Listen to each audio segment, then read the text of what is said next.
The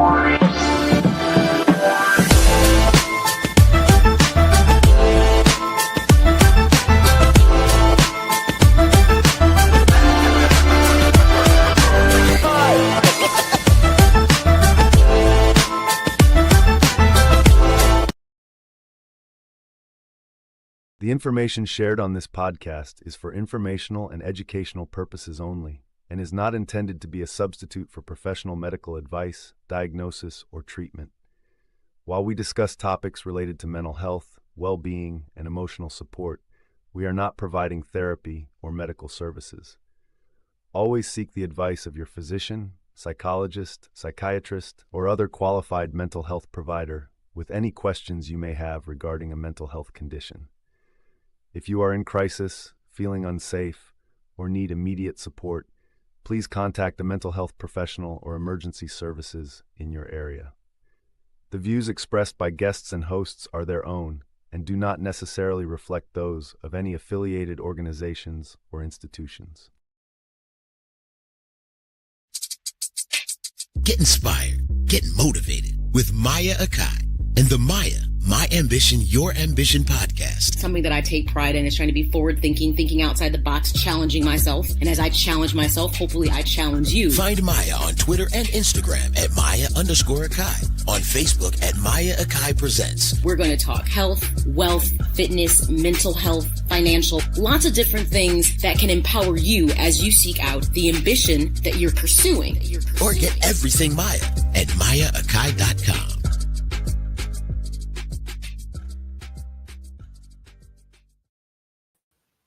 Namaste, everyone. Welcome to episode 66 of M.A.Y.A, My Ambition, Your Ambition, Understanding and Employing Self-Compassion.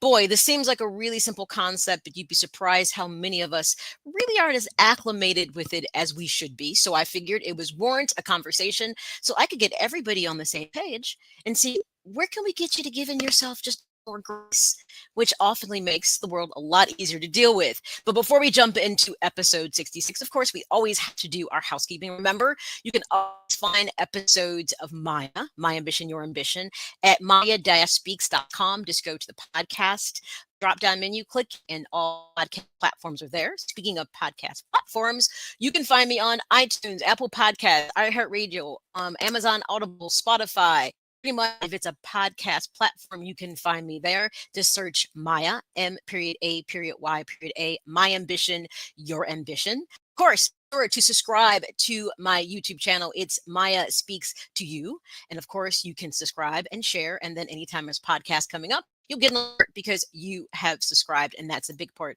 But of course, it's easy to connect with me by just going to the website, M.A.Y.A-speaks.com, and you can find things M.A.Y.A that is there. And of course, what is M.A.Y.A all about? My Ambition, Your Ambition. It's about me trying to give you all those tools to help you to be able to not just think about and dream about, but be able to take those steps to actualize the life that you seek.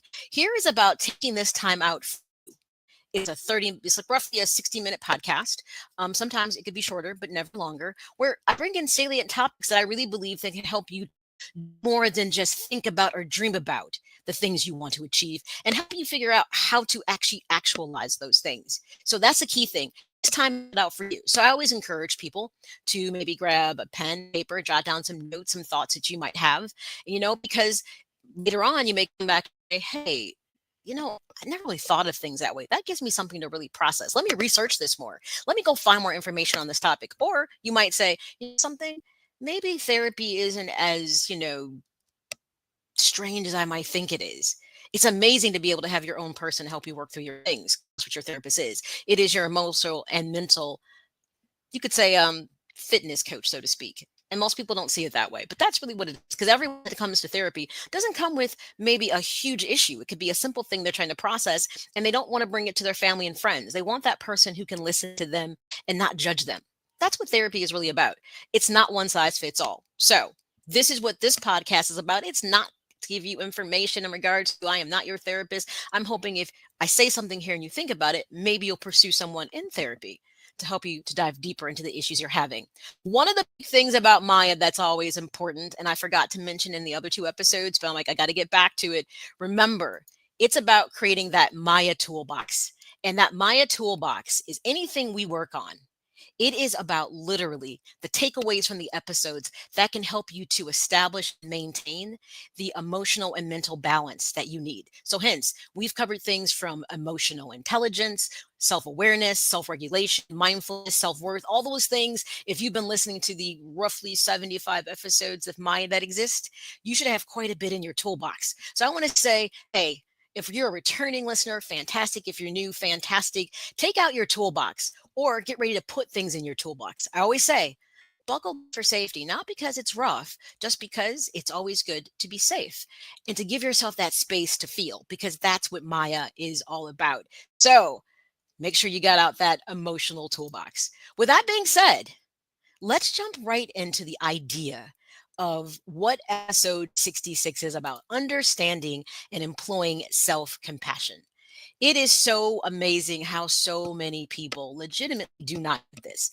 It's a relatively simple yet complex principle that I felt like if I give you the nuts and bolts, maybe you'll figure how to put it together for yourself. But before I jump into that, I want to share the graphic that was used to promote the show. This right here is such a salient idea: the idea of flying. First, love yourself. And that is something that people often struggle with, especially with self compassion, because in many chances, it does mean you have to love yourself first. You have to put yourself first. And people often struggle with that. So think of it this way: when you decide to love yourself first, that means you're stepping out on your own and you're trusting yourself to be able to take off, sustain flight, and land. That means you're loving yourself. And a lot of people struggle with that because they often don't know or can't accept that, hey, it may take a bit for you to get off the ground to get into flight. But when you do, you know, you'll learn how it feels to have the wind under your wings. Your first landing might be rough, but it doesn't mean you can't perfect how to nail that. And that's what a lot of people really, really struggle with, is trusting themselves. Self-compassion can be that tool that ultimately can help you to begin to trust yourself. So part of the narrative this is first love yourself. And this is what self-compassion, if you're not doing it, can help you to begin to do. So let's jump into it. What is self compassion? Pretty simply put, it is treating yourself with the same kindness, care, and understanding that you would offer to someone else, especially during difficult times or when you're facing challenges, adversity. It's being able to say, hey, this isn't a very good moment for me, but I can definitely push through this. And it's so interesting that so many people struggle with the idea that giving themselves the space, because ultimately, what self compassion is, it is the space that you create for yourself in moments that are difficult, to give yourself that grace. And there's lots of reasons why people don't do that. And we'll jump into that on the other side of things of why they don't.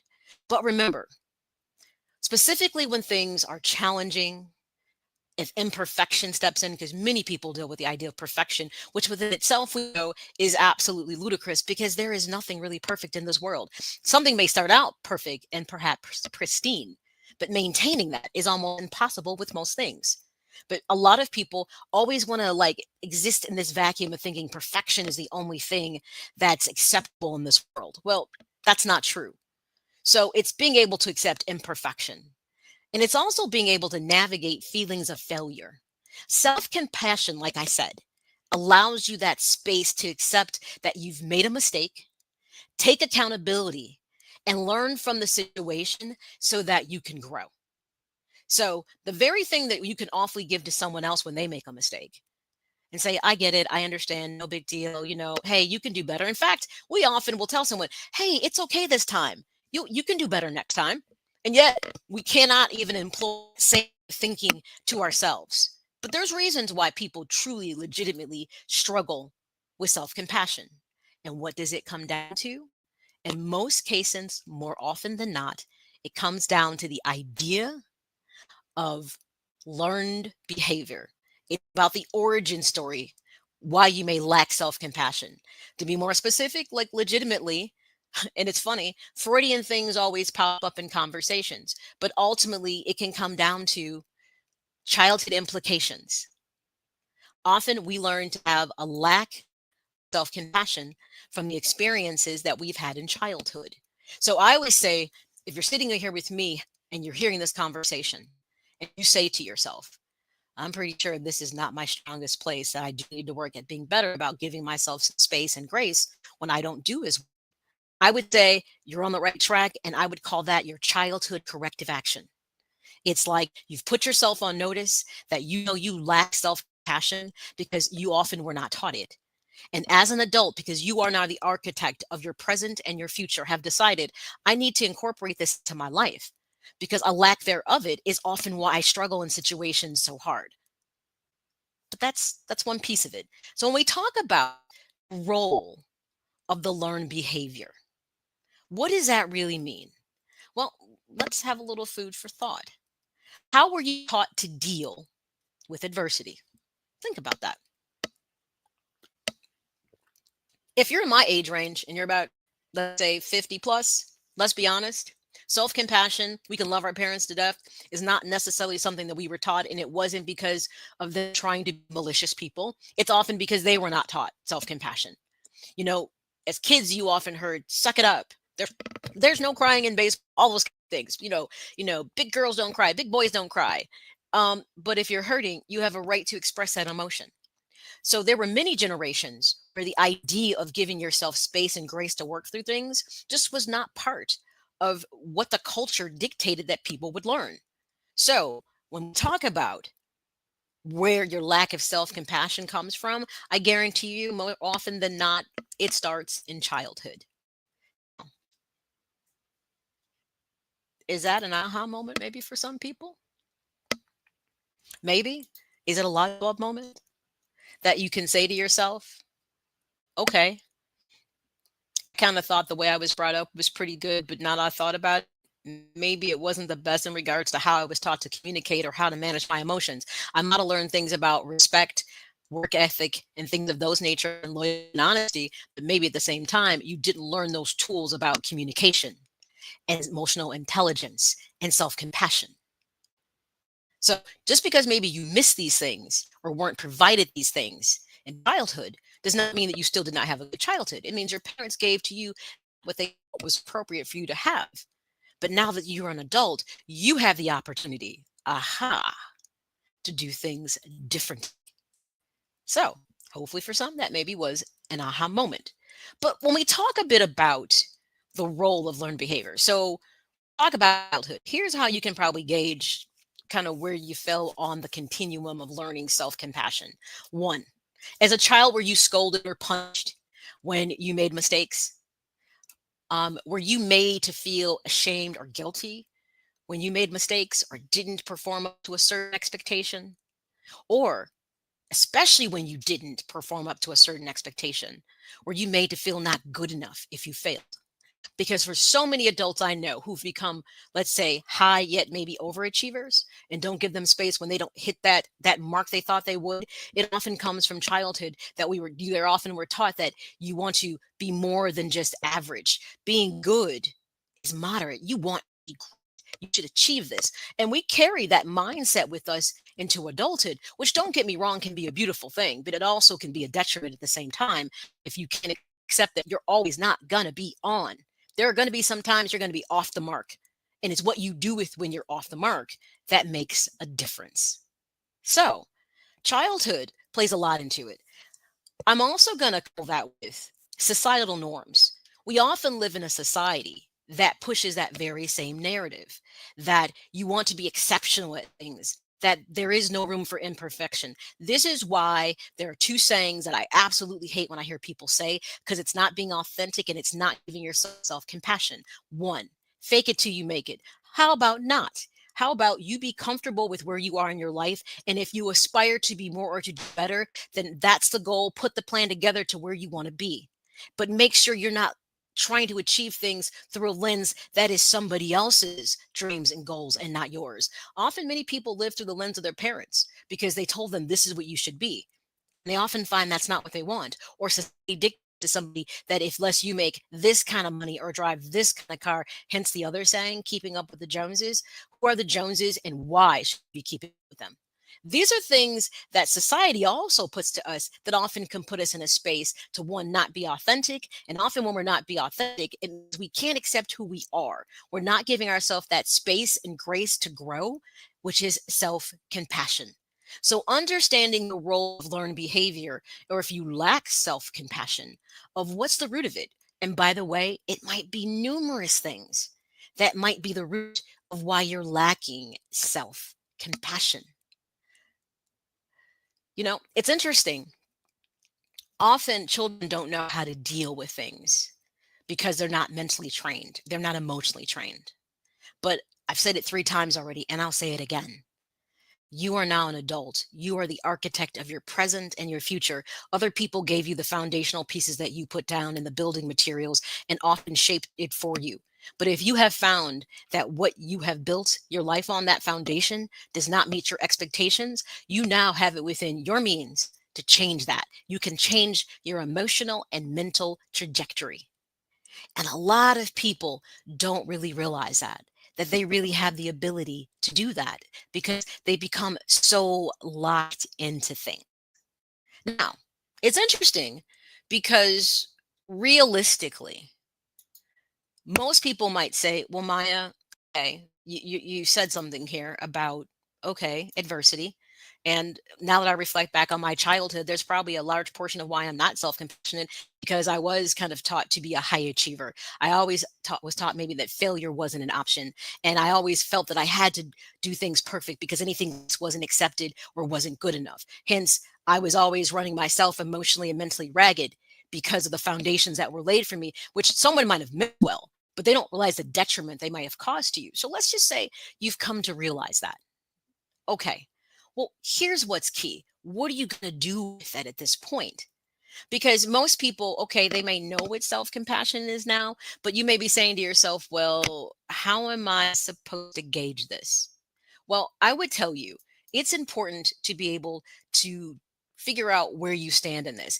And there's a couple different things because there are key questions you can ask yourself that legitimately make a difference. A lot of people don't realize that the internal dialogue they have with themselves are often the very reasons that they don't have that self compassion, that self talk that you have. So, the only way that you're ever going to figure it out legitimately is ask yourself those really hard questions.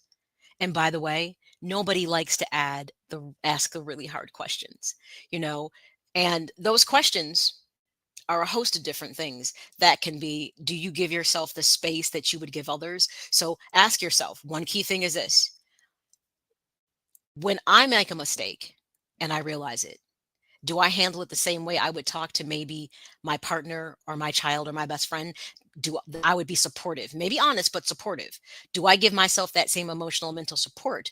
Feel I failed something, or instead, do I have this really negative attitude? So ask yourself a couple questions.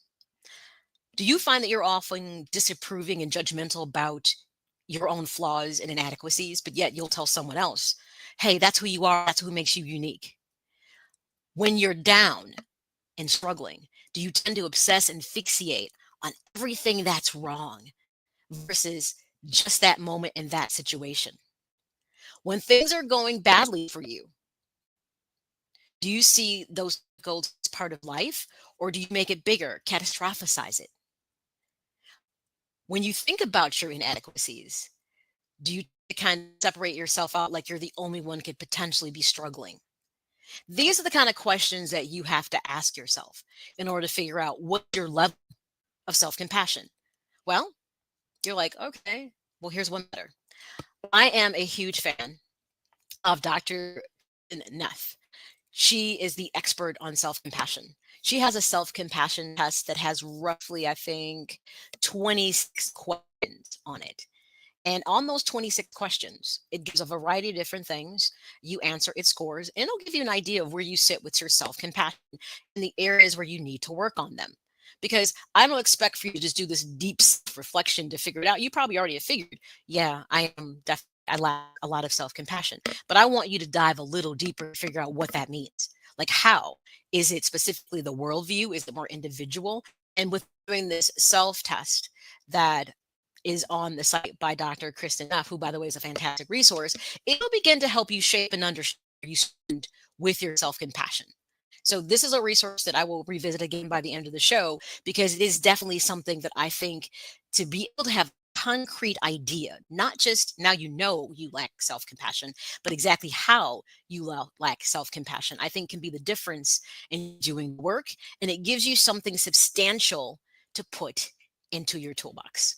You are tuned into episode 66, Understanding and Employing Self-Compassion, which so many of us do not understand the importance and the difference that it makes. But hopefully, after this particular episode, you'll get it and start to do the work and say, hey, this does definitely improve my life. And it helps me to strike the mental and emotional balance that I often struggle with. We're going to take a quick break. When I come back, we'll jump more into, what? How can you start working on it? So you identify it's an issue, but how can you start working on it? And we're going to dispel some myths for some reasons, and a lot of reasons actually, why people legitimately lack self compassion, because they have the wrong idea of what it is. Well, we're going to clear that up right after the break. I debate all day. It's what I do. But there are some things that are undebatable, like your mental health, my own mental health. I was in a dark place when my brother passed away in a car accident. I've never been more devastated than the day I lost my mom. I was depressed, miserable, in ways I never imagined. I reached out, and my sisters came, my pastor, my therapist. They helped me get through it. I found that the more I spoke up, the healthier my mind became. The chaos that was in me began to subside. I was more focused, clear. When you love your mind, you can go so much further. That's not up for debate. Find mental health resources at loveyourmindtoday.org. Whether it's our stories, the warmth of our laugh, or our family's secret sauce, we all bring something different to the table. So make some space. The power of connection is waiting right outside your comfort zone. Learn how you can help strengthen your community at belongingbeginswithus.org/team up.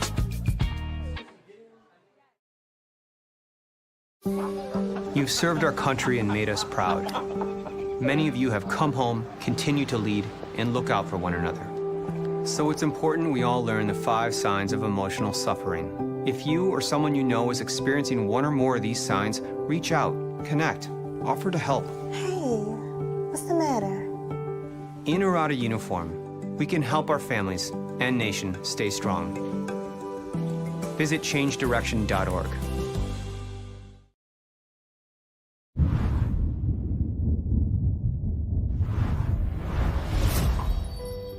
You may not realize it, but these words, often used to describe someone with a mental health condition, can be very harmful. In a country where 1 in 5 people are affected by a mental health condition, it's time for all of us to step up and change the conversation.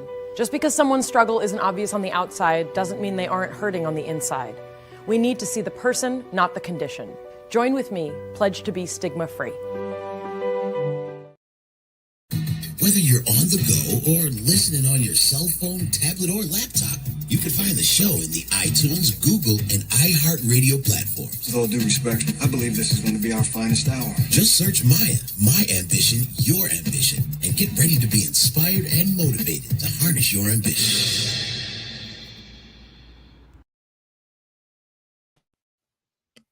Welcome on, everyone, to episode 66 of M.A.Y.A, My Ambition, Your Ambition, Understanding and Employing Self-Compassion, something that we so frequently take for granted, but it is the thing that often can help you to have mental and emotional release, especially during times where we feel challenged, where we feel like a failure, and things are just not shaking out the way we thought they would. We're struggling. Well, part of the struggle is being able to have perspective and to give yourself space to be able to accept what you cannot change and focus on what you can. But in that time, giving yourself the space to be able to manage those emotions. So, we talked about before the break, what is self compassion? Role of learned behaviors, often very rooted in childhood. So now let's talk more about specifically, okay, well, how can you start to employ self compassion? Use it, utilize it. Now that you know what it is, you may not know exactly where you stand and what you need to work on. And I give a resource that I'll revisit at the end of the show, a test you can take to gauge where your self compassion is now. But let's figure out some things about what it isn't and why a lot of people shy away from actually using self compassion. The myths, so to speak. One of the biggest myths that people will talk about is that it will kill my motivation. For some reason, people believe that if you give yourself the space and the grace to work through a situation, that you're being complacent, that you're not taking action. That's the furthest thing from the truth. You're being motivated to actually care of yourself emotionally and mentally and to put the situation into true perspective where it needs to be.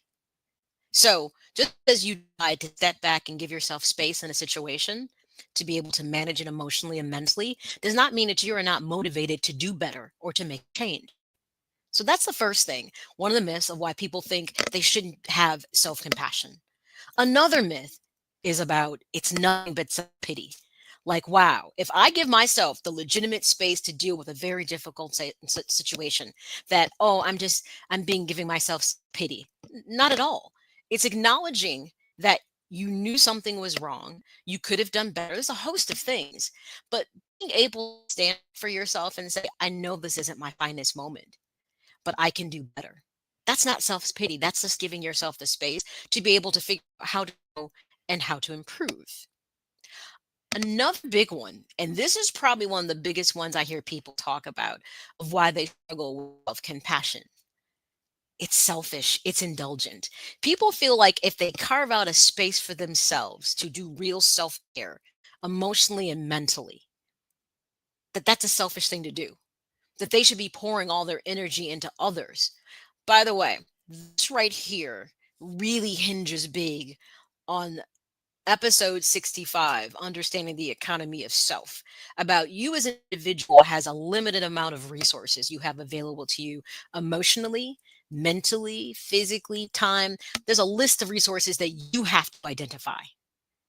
And deciding to step back and to stop pouring into things that do not pour into you is not selfish. It's a necessity so that you don't have mental and emotional burnout. So deciding to put yourself first, love yourself first, to put it again because it's a part of this you have to understand. First, love yourself.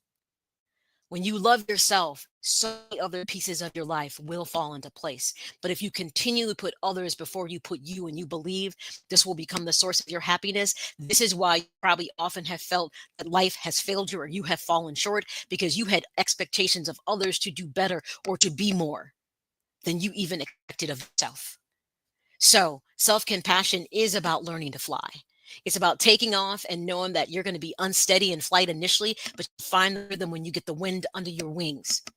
It does not mean that the first landing you're going to nail it, but it doesn't mean eventually it won't be smooth. But it's about having trust in yourself because you love yourself enough to say, I know I can do this. I know I'm bigger than this. This moment does not define me. That's what self compassion is. It does not let moments define you because life is more than just one moment. So it is not selfish. In fact, it's more than that. It's like saying, I'm putting myself first because it's a necessity.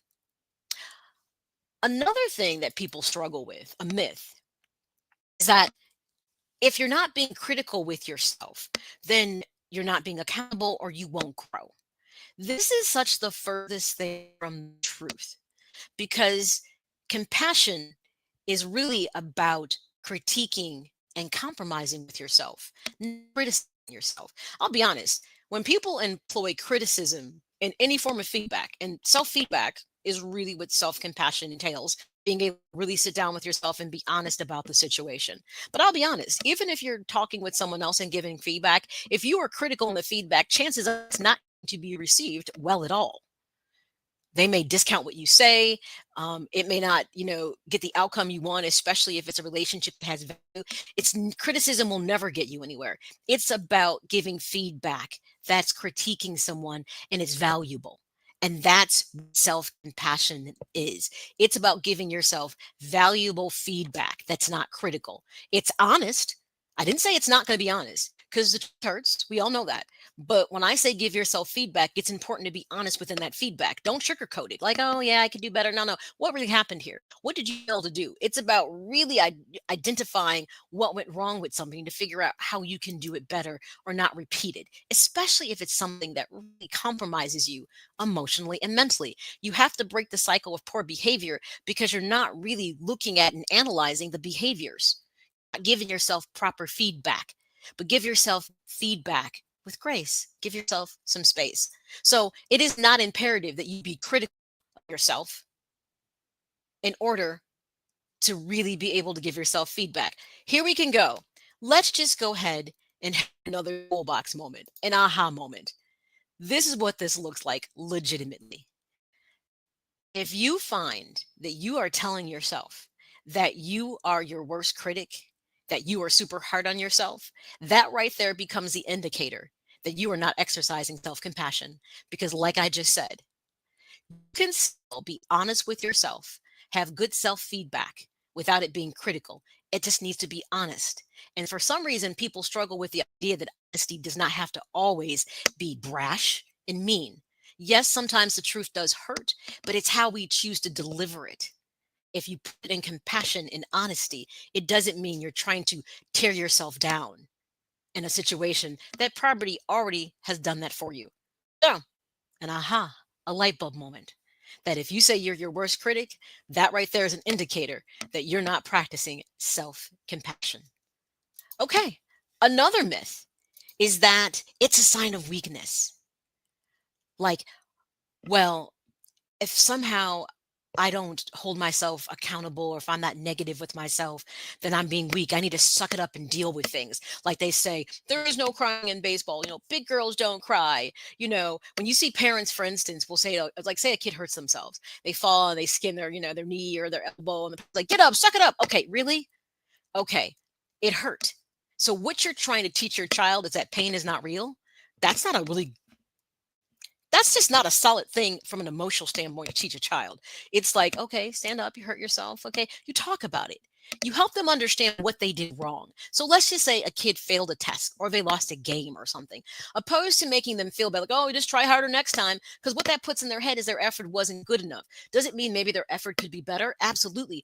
But it's how we communicate with people, especially children, that will build them self-esteem and self-worth and teach them how to be more emotional intelligent versus making them think a failure has no place in their life. When we teach every they're a winner, we're lying because life isn't fair and we know you're not always going to win.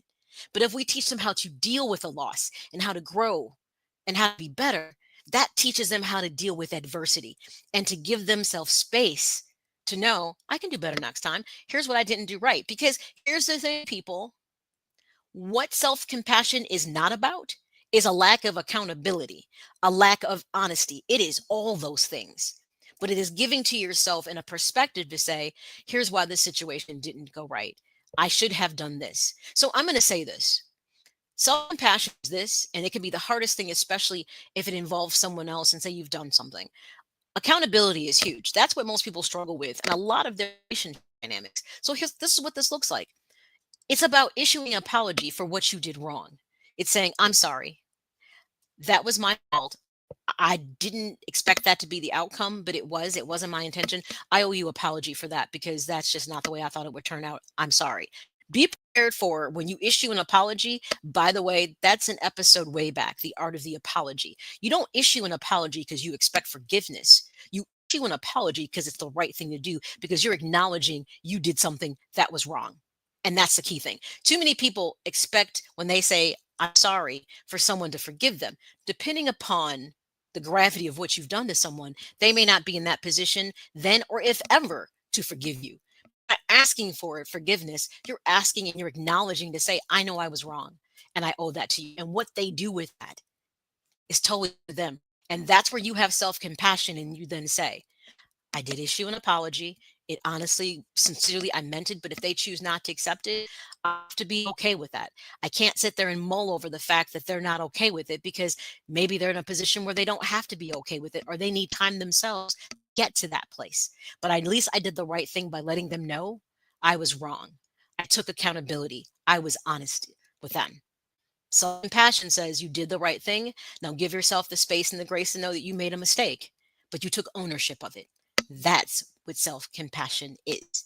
Those are some of the myths that people have and why they won't employ it. They may think that it will kill their motivation. It's not about accountability. It's self pity. It's selfish and indulgent. It's a sign of weakness.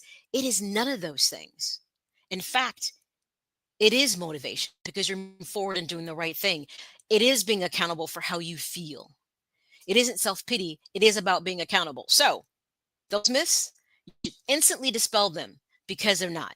So, how can you change the negative learned behavior of not being self compassionate? And this is where people really, really struggle because it's about an active mindset. I'm going to give you one of those little simple like psychology nuggets. And I'm serious. This is the way you should process almost anything that puts your mind mentally in a tizzy because feelings pop up real quick. When people say, then my feelings, yourself when you say that, because ask yourself, well, why am I my feelings?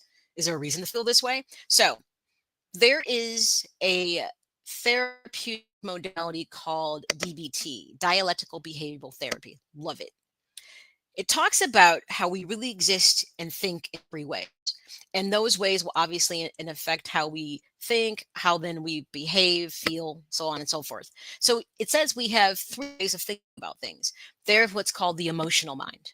The emotional mind is all about feeling. I feel this, I feel that. And it doesn't mean what you feel is right.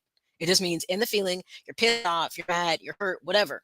So whatever the situation is, it elicits an emotion from you. You feel. And there's a reason why you feel that way. Well, this is you have to flip to the other side and you have to employ your logical mind. The logical mind does not look at I'm sorry, it looks at facts. And it's why do I feel that way? What does the facts say? And then you got to break it down. So say the situation is, you know, infidelity. I'll throw one out there. That's a toughie. So let's just say that your feelings are hurt because you found out something like that. You're angry. You can ask yourself a simple question, like you're not the person who did the action. Maybe say you the person who was a recipient of it. I feel this way because I was cheated on. I do not believe in cheating. Blah blah blah. Whatever. It's like about dealing in fact is what it comes down to. You take the situation and say what facts actually support your feeling. Because sometimes people will just get mad because something isn't their way. It's not what they wanted. It wasn't their outcome. But that doesn't mean that that's correct. So in big decisions, you have to separate feeling from facts. And this is what's called a wise mind. It looks at both of these things and then you make a decision that's logical, but does not discount how you feel and says, in the scheme of things, I was really unhappy about the outcome of that. But when I sit there and look at it and the way that person responded to me, I now understand that because we have a history of, say, maybe dishonesty or poor communication, I now understand why they kind of lashed out at me and said hurtful things. It doesn't make it okay, but at least I understand. So to me, meeting them where they're at with negativity, I'm going to step back because it's not what I want to do. Think not only with how you feel, think based on facts and find the balance to then do something and respond. Because remember, emotional intelligence is the ability to respond versus react. And how you respond is you stop, you think about something before you decide to act.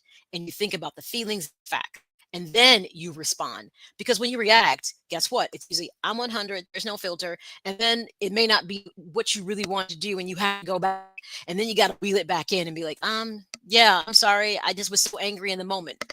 This is responding, not reacting.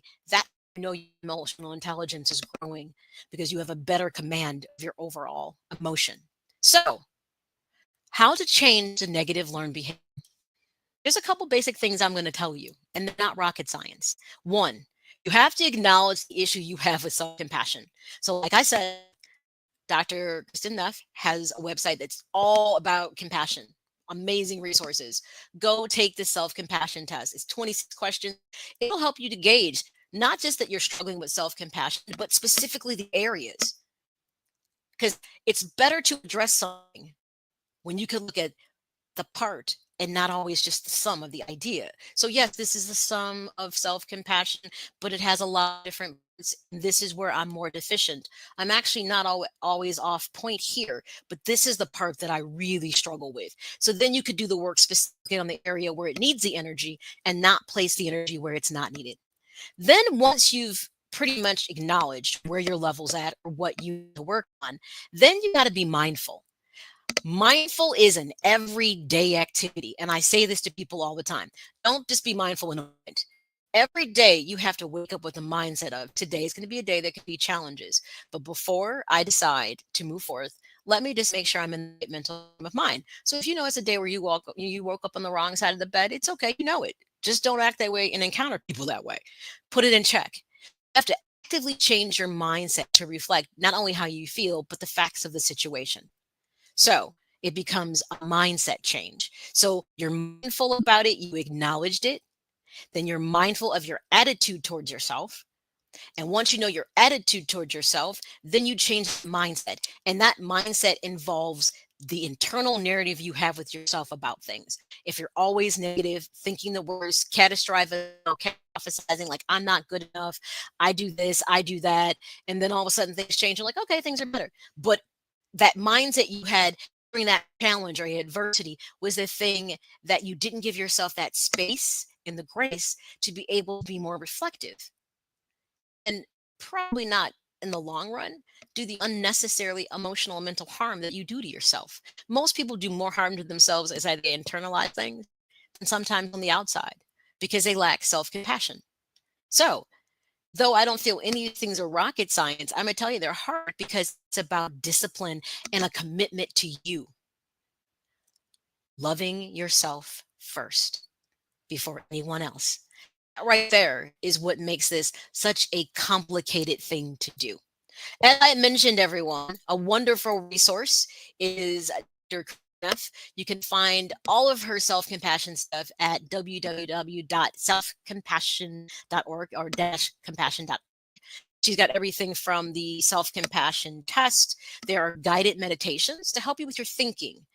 Like I said, it's a mindset. So if you want to get that mindset, you got to train yourself how to think. And these guided meditations are really a great way to kind of reset your mindset. She has a podcast article. She's also a book.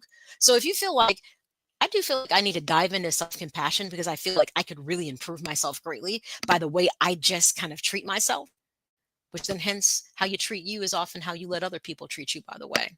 That's a nugget right there, all within itself. The energy you put out about yourself, other people pick it up, and some people will pick it up and run with it. That's the thing you got to be careful with.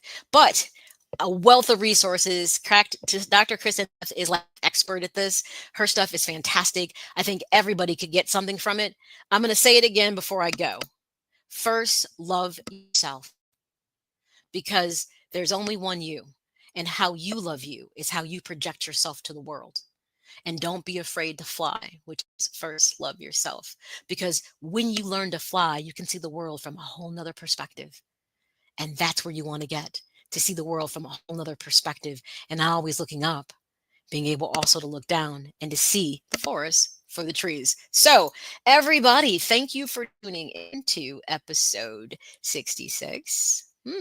I'm glad people are starting to look for the episodes and say, hey, when is it coming back? Are you every week? No, right now I'm every other week. Eventually I will get to being weekly. And by the way, I'm going to tell you coming up in August, I have some fantastic guests lined up. I think you're really enjoy. So we're going to start to learn about other people's ambitions and their struggles and how they got to where they are. Not just me talking about these small things to put in your toolbox. I want to hear other story. So starting in August, we're going to have on some guests that I think are going to share some fantastic things with people that they're going to be like, you know what, that made me really kind of think some things from a different perspective. But again, as I said, thank you to everyone for listening to this episode. As I said, the whole purpose of the podcast is to help you to identify your ambition, harness that motivation, to help you to acquire the success and satisfaction you seek in your life. So remember, you can always find episodes of M.A.Y.A, My Ambition, Your Ambition, in the iTunes, Apple Podcasts, iHeartRadio, Amazon, Audibles, and Spotify. If it's pretty much a knowledgeable, podcast platform, you can find me there. Just search M.A.Y.A, M.A.Y.A, My Ambition, Your Ambition, and boom, it can pop up. Coming soon will actually be the M.A.Y.A Experience app. I'm super excited about this. You can take M.A.Y.A literally on the go with you. You don't have to be at home. You can be out listening to an episode while you're taking a walk and all that fun stuff. So there'll be different ways for you to kind of keep the show right there with you. Also, remember, you can always find episodes of M.A.Y.A, M.A.Y.A-speaks.com. That's where you can find everything M.A.Y.A. To be honest, the podcast, there's also a not daily inspiration blog. It's an inspiration blog because for me, it's not just a daily thought. Some of the things I say, I want you to process it throughout the week. So there's a inspiration blog that's, everyone knows, most of you know at least, that there's the Me on Pause blog, which is about committed to talking about menopause and understanding like the intricacies of it. So those are two of the blogs that are there as well. Please make sure you subscribe and share the YouTube channel. M.A.Y.A Speaks to You as well. So everyone, that's it for this episode. Thank you to everyone for tuning in. Until next time, everyone, remember, your present becomes your past and your future is no more. So live every day to the fullest, because there is no promise, and that's hard sometimes to accept, that there is a tomorrow. All right, everyone, I'll see you in 2 weeks, which will be July 19th, and we will have our special guest on tomorrow, Blue, who is the creator of the mental health app. It's called Mental Happy. It's a support group app. Fantastic. Her story is so amazing, and how she got there, and the app itself, it's good stuff. So she will be our first guest when we come back. I said this, but she's actually in July. So she'll be our first guest talking about our app. Other than that, everyone, I hope that you enjoyed this episode. Reflect. We'll see you in 2 weeks. Whether you're on the go or listening on your cell phone, tablet, or laptop, you can find the show in the iTunes, Google, and iHeartRadio platforms. With all due respect, I believe this is going to be our finest hour. Just search M.A.Y.A, My Ambition, Your Ambition, and get ready to be inspired and motivated to harness your ambition.